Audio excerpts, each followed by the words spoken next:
Welcome to Sophia's Stoicism, where ancient wisdom meets the modern woman's journey. I'm your host, and today we're diving deep into one of the most profound concepts in Stoic philosophy, the deliberate transformation of self. Opening hook. The mirror's truth. Picture this. You're standing in front of your bathroom mirror at 6 a.m., coffee in hand, and for just a moment you see her clearly, that woman you used to be. The one who said yes when she meant no, who stayed silent when she should have spoken up, who let fear make her decisions. She's still there, isn't she? Whispering in your ear, telling you that change is too hard, that this is just who you are. But what if I told you that every great woman throughout history had to face this exact moment? The moment when they chose to kill their former selves, not literally, but philosophically, emotionally, spiritually. Today, we're going to explore how Stoic philosophy provides us with the most powerful framework for transformation ever conceived. And ladies, I want you to stay until the end, because I'm going to share 3 specific techniques that have personally transformed my life and the lives of thousands of women in our community. This isn't theory, this is a battle plan for your freedom. The philosophical foundation. Understanding self. Renewal. The ancient Stoics understood something that modern psychology is only now catching up to. Identity is not fixed. You are not trapped by who you've been. The great Stoic teacher Epictetus, who himself transformed from a slave into one of history's most influential philosophers, said, "First say to yourself what you would be, and then do what you have to do." But here's where most personal development fails, women. It focuses on addition rather than subtraction. We're told to add new habits, add new skills, add new routines. The Stoics knew better. True transformation requires what they called voluntary death, the conscious choice to let parts of yourself die so that something new can be born. My personal revelation. I remember the exact moment I understood this concept. I was 32, sitting in my car after another soul-crushing meeting where I'd watched my ideas get credited to a male colleague again. I had a choice: continue being the woman who stayed silent to keep peace, or let her die and become someone who valued her own voice more than others' comfort. That night, I wrote her obituary. I literally wrote an obituary for the people-pleasing, conflict-avoiding version of myself. It sounds dramatic, but it was the most liberating thing I'd ever done.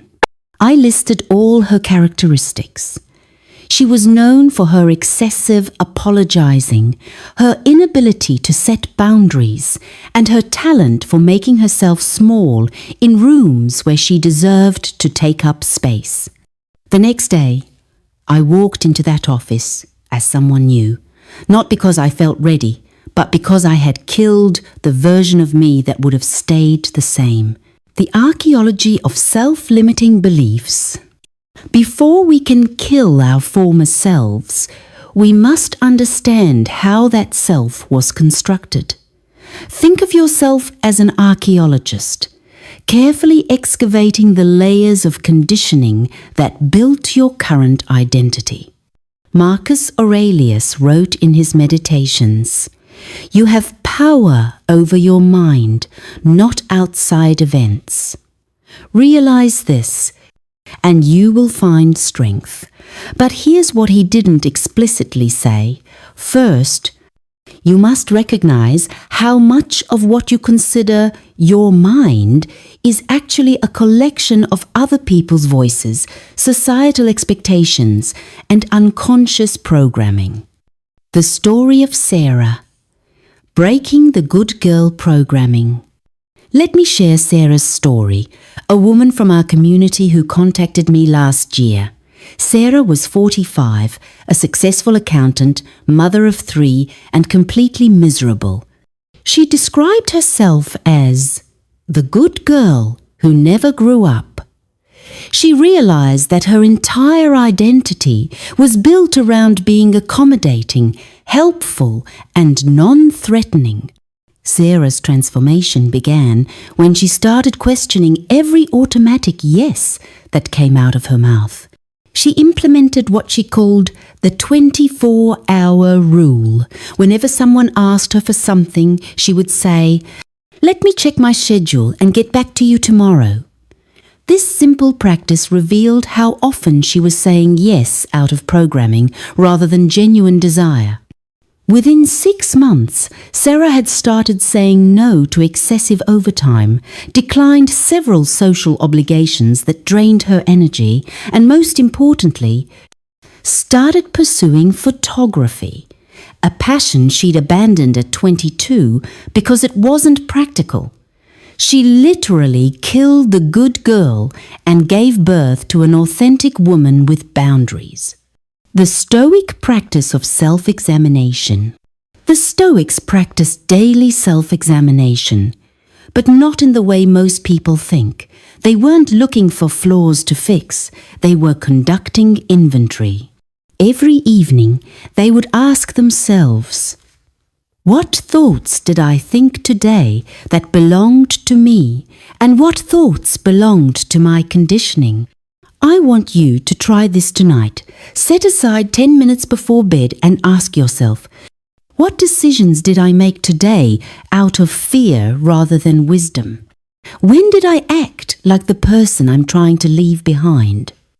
What opportunities did I miss to embody my new self? This isn't about self-judgment. It's about self-awareness. You cannot kill what you cannot clearly see.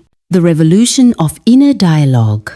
Seneca warned us that we suffer more in imagination than in reality, but he could have gone further. We create ourselves more in our inner dialogue than in our actions. The woman you've been lives primarily in the stories you tell yourself about yourself, the voice that isn't yours. Here's something most women don't realize. That critical voice in your head that sounds like you, it's probably not. It's an internalized chorus of every person who ever told you to be smaller, quieter, more accommodating. It's your mother's anxieties, your father's limitations, your culture's restrictions on feminine power. The Stoics called this the inner tyrant, the part of your mind that rules through fear and limitation. But here's the revolutionary part. You can fire this tyrant. You can quite literally change the conversation happening in your head. The story of Maria. Silencing the imposter. Maria, a software engineer in our Sophia's Stoicism community, shared her transformation story with me. For years, she had what she called the committee, a group of voices in her head that questioned every decision, minimized every achievement, and predicted failure at every turn. The breakthrough came when Maria started treating these voices like external critics rather than internal truths. She gave them names: Worried Wendy, Perfectionist Patricia, and People-Pleaser Penny. When Worried Wendy would start spiraling about a presentation, Maria would literally say out loud, "Thank you, Wendy, but I've got this handled." This technique, which the Stoics called dissociation from thoughts, helped Maria realize that she wasn't her thoughts. She was the observer of her thoughts. Within a year, she had started her own tech consultancy and was earning 3 times her corporate salary. Rewriting your internal script. The Stoics believed that philosophy was therapy for the soul, and nowhere is this more evident than in their approach to self-talk. They understood that you become what you repeatedly tell yourself you are. Here's a powerful exercise I call the Stoic reframe. Catch the limiting thought. I'm not smart enough for this promotion. Question its origin. Whose voice is this? Where did I learn this? Examine the evidence. What facts support and contradict this belief? Reframe with Stoic wisdom. I am capable of learning what I need to know. My worthiness isn't determined by current knowledge, but by my willingness to grow. Remember, you're not trying to become delusionally positive. You're trying to become ruthlessly accurate about your capabilities and potential. The courage to disappoint. One of the most difficult aspects of killing your former self is accepting that some people will not like your new version. The people pleaser in you will resist this transformation because she was designed to keep everyone comfortable, everyone except you. Marcus Aurelius, despite being the most powerful man in the Roman Empire, struggled with this. His meditations are full of reminders to himself to act according to virtue rather than popular opinion. If an emperor struggled with people-pleasing, imagine how much harder it is for women who've been socialized to prioritize others' comfort over their own authenticity. The story of Lisa. Divorcing people, pleasing. Lisa was a 38-year-old marketing director who described herself as everyone's favorite person.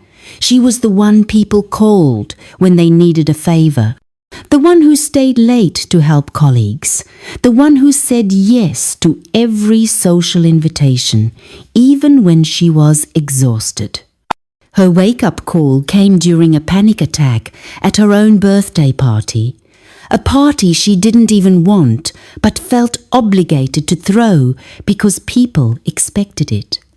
She realized she had no idea who she actually was beneath all the performing and pleasing. Lisa's transformation required what she called strategic disappointment.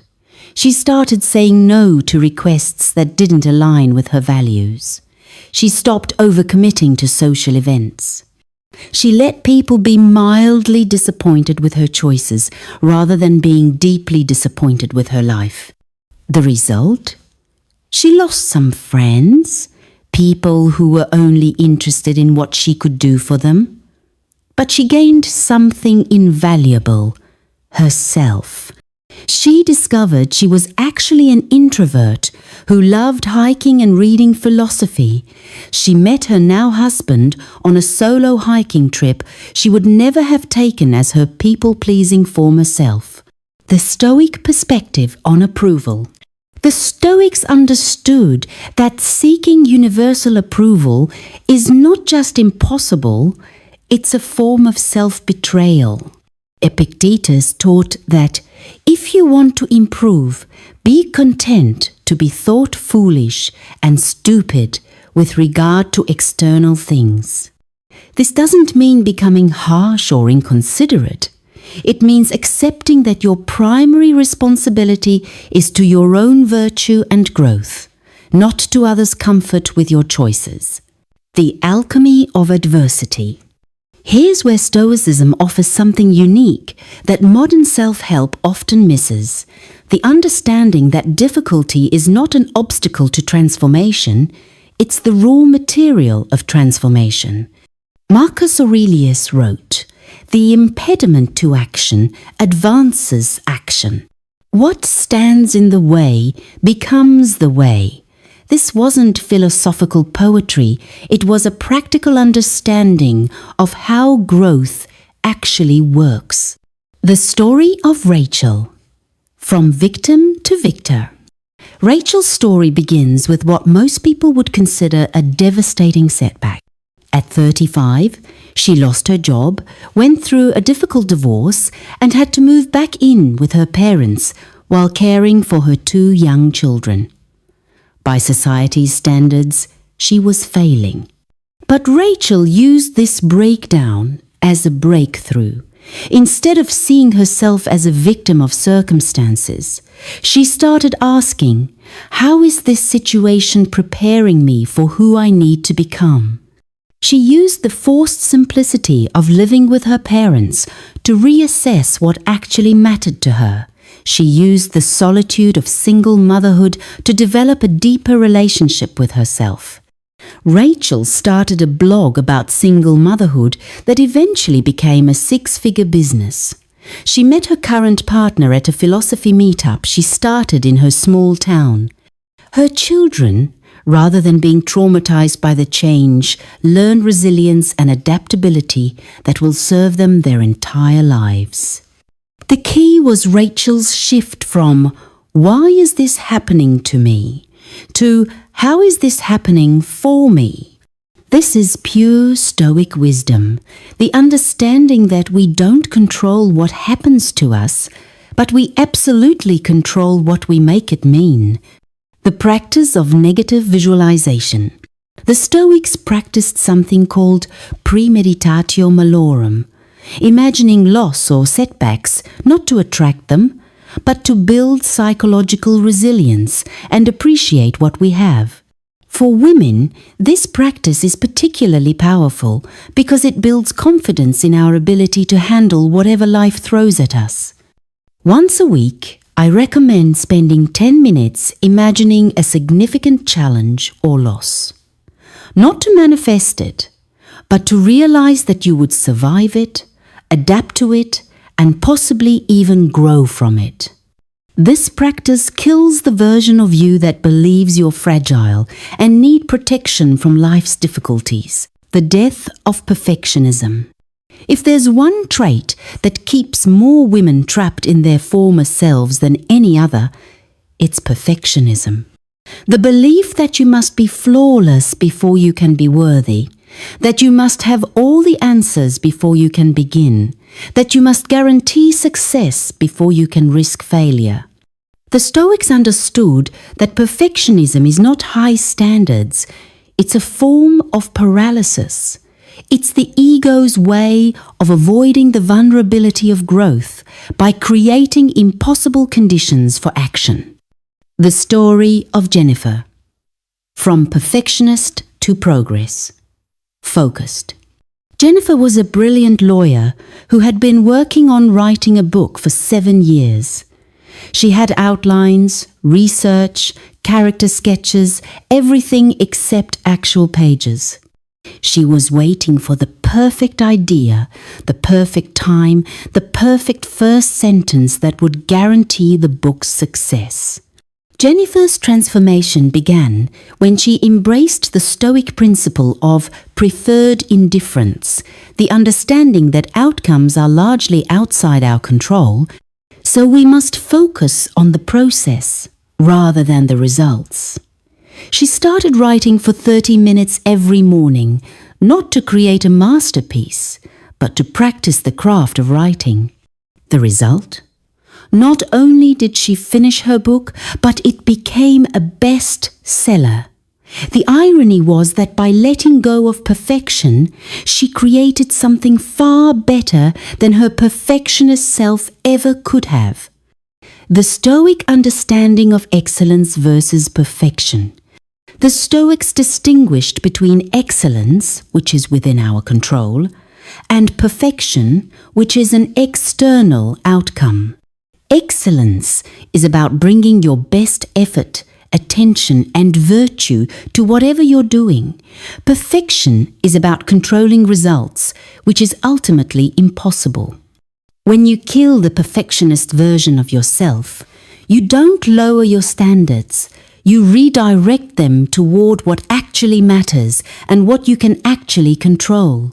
The daily practice of self-creation. Transformation isn't a destination. It's a daily practice. The Stoics understood that we create ourselves anew each day through our choices, thoughts, and actions. Every morning, you have the opportunity to choose who you will be that day. The morning question ritual. I start each day with what I call the morning question ritual. 3 questions adapted from Marcus Aurelius's own morning practice. Who do I choose to be today? Not who I've been, but who I'm becoming. What would courage look like in my day today? Identifying specific opportunities for brave action. How will I practice virtue in my ordinary moments? Making philosophy practical. This practice takes less than 5 minutes, but sets the intention for conscious self-creation rather than unconscious habit repetition. The evening review. The Stoics also practiced evening reflection, but again, not for self-criticism, for self-direction. Each night, ask yourself, when did I embody my new self today? When did I slip back into old patterns? What did I learn about myself today? How can I be more aligned tomorrow? This isn't about judging yourself harshly for imperfection. It's about staying conscious and intentional in your transformation. The 3 revolutionary techniques. As promised, here are the 3 specific techniques that have created the most profound transformations in women's lives. Technique 1. The identity audit. Once a month, conduct a complete identity audit. List all the roles you play, mother, wife, employee, friend, etc. And ask, which of these roles authentically express who I am? Which roles do I play out of obligation or fear? What roles is my new self ready to embrace? What roles is it time to let go of or transform? Technique 2. The Courage Ladder. Create a courage ladder, a list of actions that scare you, ranked from mildly uncomfortable to terrifying. Start with the smallest step and commit to taking one courageous action every week. This systematically builds your capacity for brave choices. Technique 3. The Daily Death and Rebirth. Each morning, spend 2 minutes symbolically burying one aspect of your former self, and 2 minutes consciously birthing one aspect of your new self. This keeps transformation active and intentional rather than hoping it will happen by accident. The Integration Challenge. Here's your integration challenge for the next 30 days. Week 1. Practice the morning question ritual and evening review daily. Week 2. Add the identity audit and begin addressing one role that no longer serves you. Week 3. Create your courage ladder and take your first brave action. Week 4. Implement the daily death and rebirth practice and assess your transformation. Conclusion. The woman you're becoming. The woman you're becoming doesn't need permission from your former self. She doesn't need approval from others. She doesn't need perfect conditions or guaranteed outcomes. She needs only one thing, your daily choice to let her live. Every morning, you stand at a crossroads. You can wake up as who you've always been, or you can wake up as who you're becoming. The Stoics knew that this choice, this daily death and rebirth, is the most powerful force in human existence. Your former self served a purpose. She got you here. She kept you safe when safety was what you needed. But if you're watching this video, safety is no longer enough. You're ready for freedom, for authenticity, for the full expression of who you truly are. The death of your former self isn't a tragedy. It's a celebration. It's graduation day from the school of limitation into the university of unlimited potential. Remember, you are not trapped by who you've been. You are liberated by who you choose to become. And that choice is yours to make every single day for the rest of your life. What version of yourself will you choose to kill today? And who will you choose to become in her place? The answer to those questions will determine not just your tomorrow, but your entire life. Thank you for joining me on Sophia's Stoicism. If this resonated with you, please share it with another woman who's ready for transformation. Subscribe for more ancient wisdom for the modern woman, and remember, your new life is waiting for you to be brave enough to claim it. Until next time, stay strong, stay wise, and keep growing.